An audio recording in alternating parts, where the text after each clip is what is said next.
The Chicago Bears are pretty big underdogs at home against the San Francisco 49ers in week 1. So let's put together a game plan for what this Bears team can do to pull off the upset and start the season 1-0. You are Locked On Bears, your daily Chicago Bears podcast. Part of the Locked On Podcast Network, your team every day.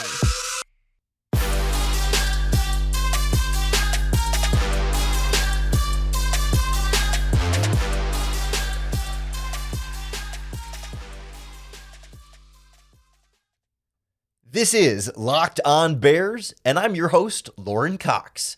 I'm here to bring you your daily, in-depth Chicago Bears news and analysis.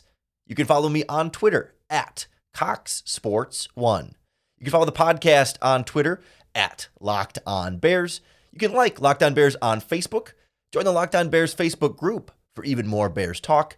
And make sure you hit that subscribe button on the Locked On Bears YouTube channel to keep up with all of our video podcasts as well. Thanks for making the Locked On Bears podcast your first listen today, and we're here for you every day on the Locked On Podcast Network. Today's episode is brought to you by BetOnline. BetOnline has you covered this season with more props, odds, and lines than ever before. BetOnline, where the game starts. The show today will start with a game plan on how to beat the San Francisco 49ers. We're going to go deep specifically into the matchups of these two teams. We're not talking surface level general stuff about, of course you got to score more points than the opponent. You got to execute, but how to do these types of things and schematically, game plan wise, what the Bears can do to, first of all, protect Justin Fields. Obviously, we know they need to protect Justin Fields. We like to take it a step deeper and go into how to protect Justin Fields, how to prepare for Nick Bosa without going overboard, focusing on one player and forgetting about the rest of this 49ers pass rush. Some things you can do to help the offensive line, some things you can do to just put Justin Fields in a better position regardless of the offensive line. We'll look at what the Bears defense needs to do to maybe get Trey Lance a little bit uncomfortable, not just from a pass rush standpoint, but on the back end, coverage-wise, an inexperienced quarterback, how they can try and take advantage of some of that inexperience. And then we'll get into a few of these key matchups that are going to stand out between some guys that are a little bit unproven in San Francisco and even a couple of unproven guys in Chicago that are going to be put to the test. But to start, this game plan and every game plan has to be all about Justin Fields.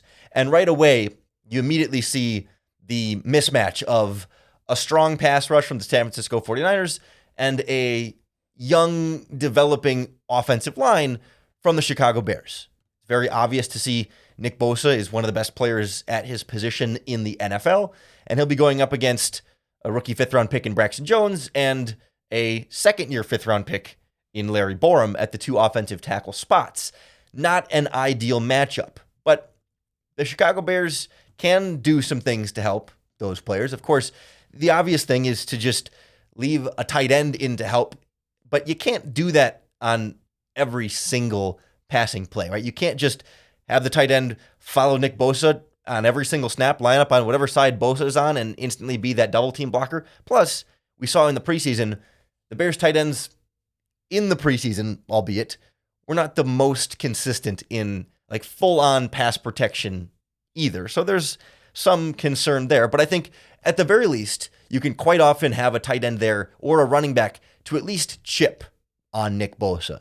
For those that aren't familiar, like chipping is when you're not staying in fully to block the player, but as you're going to go run your route, before you go into your route, you lower a shoulder into the player as sort of you hit them once just to sort of knock them off of their rhythm and give that extra little push to help your offensive lineman dealing with that player. And then you go out and run your route. You just delay yourself a little bit more. That's something you can do fairly often. Again, you can't do it every single play. There are going to be plays when either Braxton Jones or Larry Borom will have one-on-one matchups with Nick Bosa, and Nick Bosa is going to win some of those one-on-one matchups. It's just, that's an inevitable part of the game of football. You can't take him out completely. I mean, we've seen the way teams would throw so many blockers at Khalil Mack all game, and he could still get some pass rush, and most importantly then, it freed up opportunities for guys like Robert Quinn and Akeem Hicks to get that pass rush, and that's what you have to worry about with the San Francisco 49ers, is that if you spend your whole time double teaming, triple teaming Nick Bosa,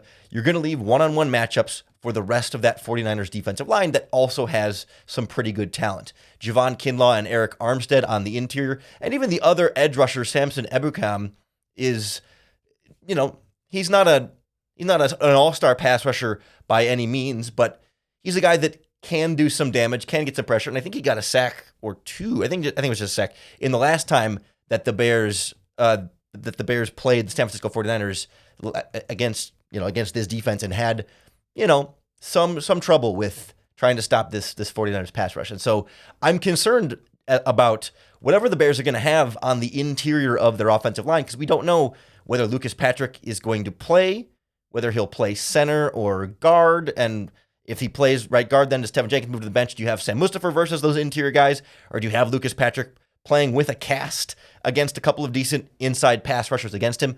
Those are going to be difficult matchups as well. And you can't you can't double team everybody, and you can't have your running back help out in pass protection for everybody. And, you're going to need those guys to win some of those one-on-one matchups. And you're also going to need to call plays that can neutralize the pass rush. And that's another big part of this, not just what you do with the actual human beings that you have, but, moving Justin Fields more out of the pocket like we've been seeing in the preseason. And when you roll him out and get him out of the pocket, the pass rushers aren't really in a position to just win their pass block. They have to pursue him, and you create that space naturally with the scheme. You also want to be able to run the ball effectively, so they can't be constantly ready to just be pass rushing, right? You don't want to fall behind on the scoreboard and then get into situations where you have to pass, where the pass rushers know they don't have to worry about the run, and they can just pin their ears back and get after the quarterback. But then you want to be able to run play action off of that, so the pass rushers aren't just getting downhill. You maybe mix in a draw play or two to make sure the pass rushers are being kept honest. Some screen passes as well.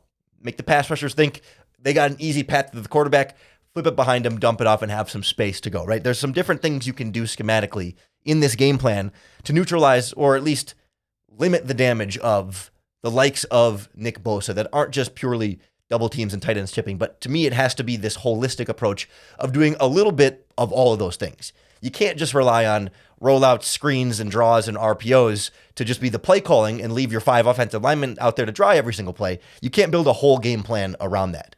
You also can't just leave in extra tight ends and go max protect and take deep shots all game, because you can't. You need a more robust offense. But if you can sprinkle in little aspects of each of these things that can slow down pass rushes, all of a sudden you can mask some of your offensive line deficiencies and maybe give your quarterback a fighting chance to carry his team to an upset victory.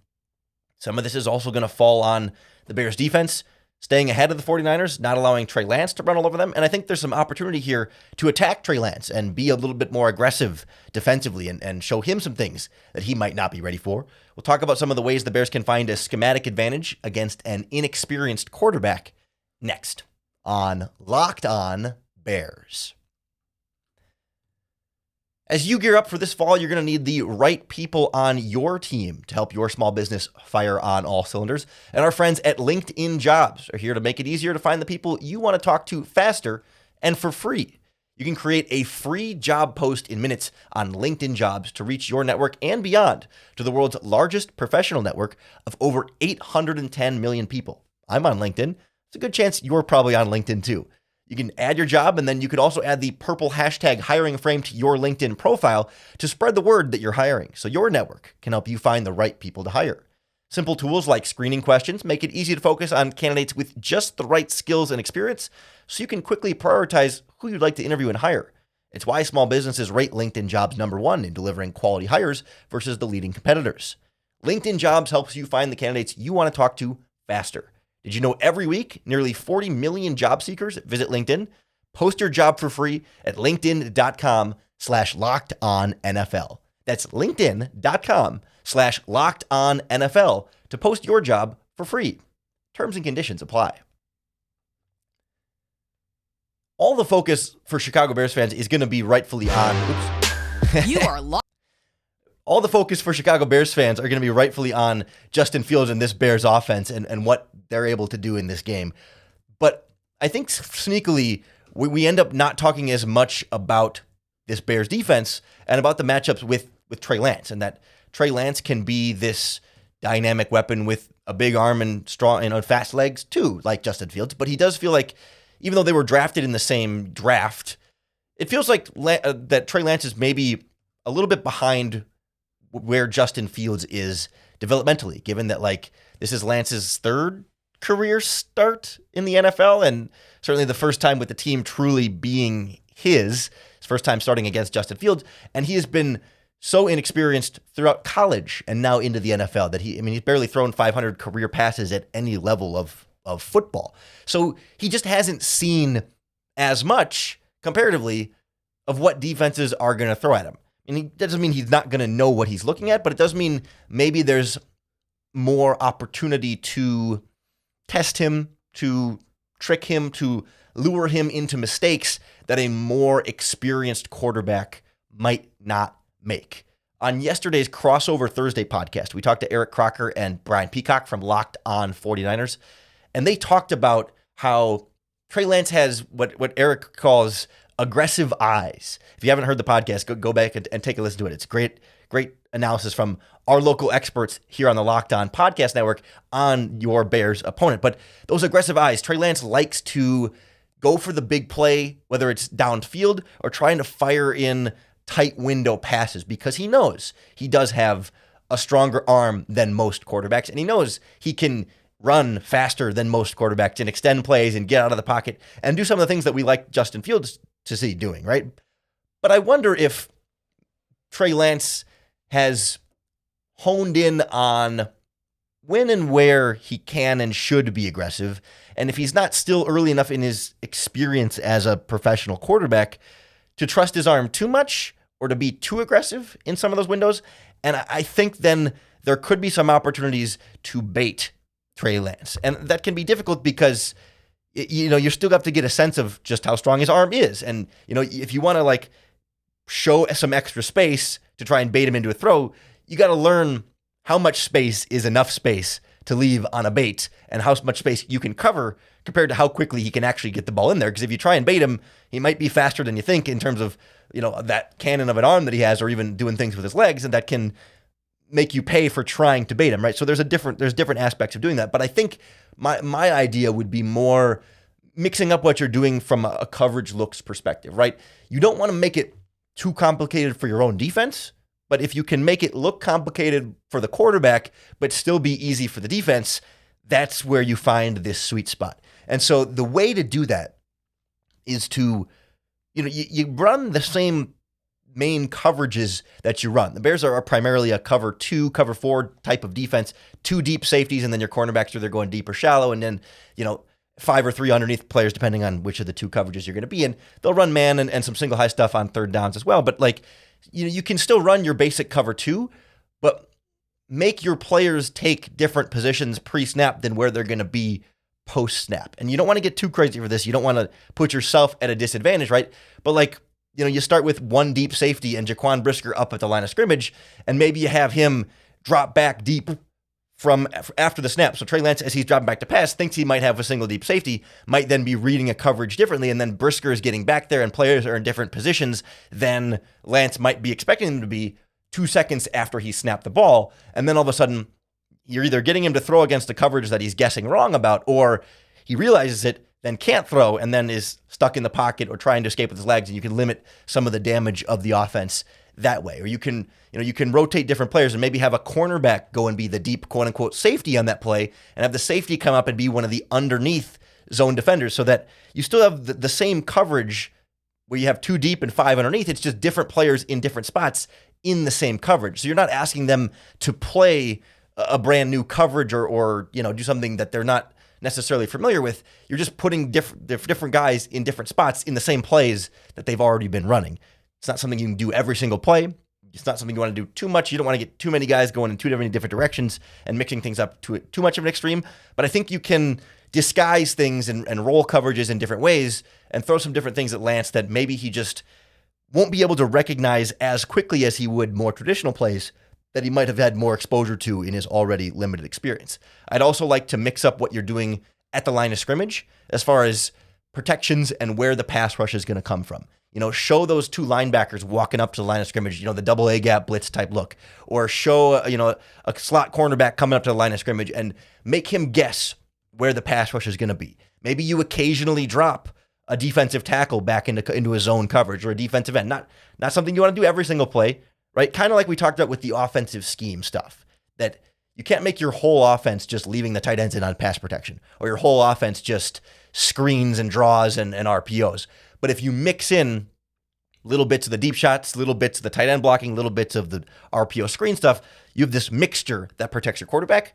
I want the same type of mixture for this Bears defense to try and get into Trey Lance's head. So it's not constantly rolled coverages, constantly disguised coverage, and it's not constantly a variety of pass rushers coming from a variety of different places. But you mix those in, you go with some standard four-man rushes, you go with some standard coverage plays. You're not going to go crazy every single play because you don't want to put everything out there on tape, right? You don't want to put all of your cards on the table in week one so that every single team for the rest of the season can look back and have tape on everything that you've got in your playbook. Like, no, there's a balance you want to try and strike of mixing in enough new things and enough difficult things to make Trey Lance uncomfortable without having to put your whole bag of tricks out there on tape for everybody to prepare for. So that's why coaching and game planning is so difficult, because that's a lot easier said than done. And how you try and strike that balance is much more of an art than a science. And it's a feel throughout the game. And it's this back and forth. I mean, it's why they call it, a chess match, where it's like, okay, we throw in this mixed coverage.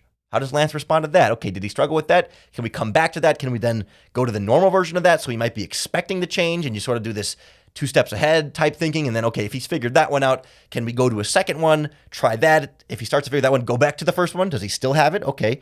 And then we can, mix things in. And there's so much of this cat and mouse back and forth between play callers and quarterbacks on opposite sides of the ball. And I'm really excited to see what Matt Eberflus is going to put out there against Trey Lance, or if Lance is going to be more advanced than we think and really be able to slice and dice in ways that are impressive for a young quarterback. Count me as skeptical.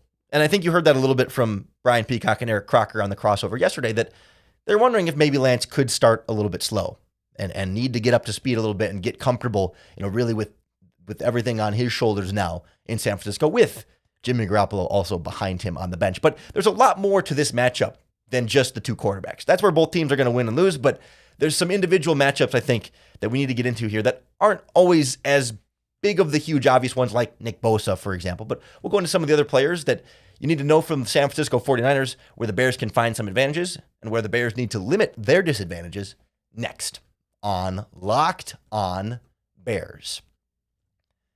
This episode of Locked On Bears is brought to you by our friends at BetOnline. BetOnline.net is your number one source for all of your football betting needs this season. They've got a bunch of different lines for this Bears 49ers game. I was just looking at them before I went on the show. You can bet on the margin at the end of the first quarter, at the end of the half. You can bet on the exact point margin for the game. So like if you don't want to bet the spread, you can get better odds actually on, 49ers win by 1 to 6 points or Bears win by 1 to 6 points. And you can actually get more bang for your buck by being strategic about when and where you're betting on this game. Plus, you can look at specific matchups in this game and your standard over, under, line, money line, so much more. BetOnline is the number one source for all of your sports wagering information, not just football, but basketball, soccer, boxing, baseball, hockey, tennis. I mean, you name it, they have it at BetOnline. Head on over to their website today or use your mobile device to learn more about all the different trends and action you need to know. BetOnline, where the game starts. This game starts with the quarterbacks, but the other matchups that really stand out to me are a little bit ambiguous right now, and that's why they stand out to me. And that's I'll get into what I mean by that in a second here, is that like part of where you want to look for an advantage is where the 49ers are still figuring out what exactly they're going to do. And right now their safety position is a bit up in the air. So I think normally, they would be looking for Jimmy Ward to start at one safety spot, and I'm not sure what the other plan A was. I thought it was going to be Dante Johnson, but he didn't make the 53 and is on the practice squad. They also have former Chicago Bear Tashawn Gibson on the practice squad, and there's some expectation that they may call him up and maybe even make him a starter in this game, because you look at their safety position, it's 3 players that I would think most Chicago Bears fans have not heard of. And to be honest with you, I've heard of 2 of them, and I'm only loosely familiar with them. So right now, they're on their 49ers depth chart, George Odom is listed as their starting free safety, and their starting strong safety is a very difficult to pronounce name, Talanoa Hufanga, I believe. And then their third safety right now is Tavarius Moore. heard of any of them? I didn't think so. Not a robust group there. And of course, like a veteran like Tashawn Gibson can solidify some things, or if they call up Dante Johnson, I mean, they could be hiding both of their starters that are still at practice, just not on the active roster just yet. So that could shake some things up. But I think it's a pretty clear spot of weakness on this San Francisco 49ers defense that are at the very least unproven players, even if they're not, terrible or anything like that. So for me, I want to get mainly Darnell Mooney, getting deep crossing routes, deep post routes, attack that deep middle of the field and get your best wide receiver on some of their limitations perhaps at the safety position. But I think it can apply similarly to Cole Kmet, that if you've got a young guy filling in at safety that hasn't played a lot in the NFL, can you get him to bite on play action a little bit more and find Cole Kmet working over the top of those safeties that are coming down into the box, or I mean, really any of the tight ends or any of the players working across, the slot and working in the middle of the field. We're not sure exactly what it's going to look like in this Bears offense. And you can only get those deep downfield, middle of the field shots if you have the pass protection to hold up. And I think the 49ers are kind of counting on, Bosa and company making the Bears get rid of the ball so quickly that they don't have time to get their receivers matched up with their weaknesses at the safety position. But there's a real possibility for a Chicago Bears advantage there. I'm also looking on the interior of that 49ers offensive line. We've talked so much about Bears offense versus 49ers defense the last couple of days, but how about this Bears defense against San Francisco's offense? And I think the weakness up front for them is going to be the right guard and center, even left guard Aaron Banks is not a household name by any means either, but that interior compared to the outside is going to be where I think you can find your better matchups. Not that it's a horrible weakness, but it's still, I think, a little bit of a question mark. Aaron Banks, a second-round pick at left guard from last year. Their current rookie fourth-round pick, Spencer Burford, is at right guard, and then the veteran Jake Brendel is in at center. It's easy to see rookie fourth-round pick on the offensive line, attack him as the strategy. But, the 49ers are saying the same thing about Braxton Jones, and Bears fans would reply and say, no, I think Braxton, a lot of Bears fans are like, Braxton Jones is going to be good. Like, he's not going to shut down Nick Bosa, but there's a trust of Braxton Jones in Chicago right now. And so we can't just instantly assume that because Spencer Burford is a fourth-round pick, that there's not a trust of Spencer Burford as their right guard. However, you still have to look at it as more favorable than Trent Williams or Mike McGlinchey at the other two offensive tackle spots. And so I'm looking for Justin Jones, the Bears' three-technique defensive tackle, to get some interior pass rush, get in the face of Trey Lance. Because if you're getting pressure on the edge, much like Justin Fields, right, it's easier to kind of roll out of the pocket when it's coming from an edge as opposed to when it's coming right down the middle in your face. Between Justin Jones and Armon Watts, who the Bears got on waivers from the Vikings, I'm looking for those two guys and those defensive tackles collectively to get some interior pass rush to make a big difference in this matchup. The one I'm concerned about is also a little bit ambiguous because of how the 49ers use him, and it's Deebo Samuel. When the Bears played the 49ers last season, Deebo Samuel had 6 catches for 171 yards. And one of them was an 88-yard screen pass that it was sort of catch and made a bunch of guys miss tackles, and it was kind of emblematic of some of the Bears' struggles last season. So it wasn't all just like burning you as a route runner, but certainly burning you after the catch. The problem with Deebo is that he plays in the backfield, he plays in the slot, he plays out wide. It's hard to pick a specific matchup, right? He's not going to be necessarily one-on-one with the same player all game long. I'd be curious if the Bears have Jalen Johnson follow him around a little bit, but Jalen Johnson's not going to follow him into the backfield. It's just not, I don't think that's how the shadow coverage is going to work for the Bears. So there's going to be times when other players are on Deebo Samuel. The name I have to circle, though, is Kindle Vildor.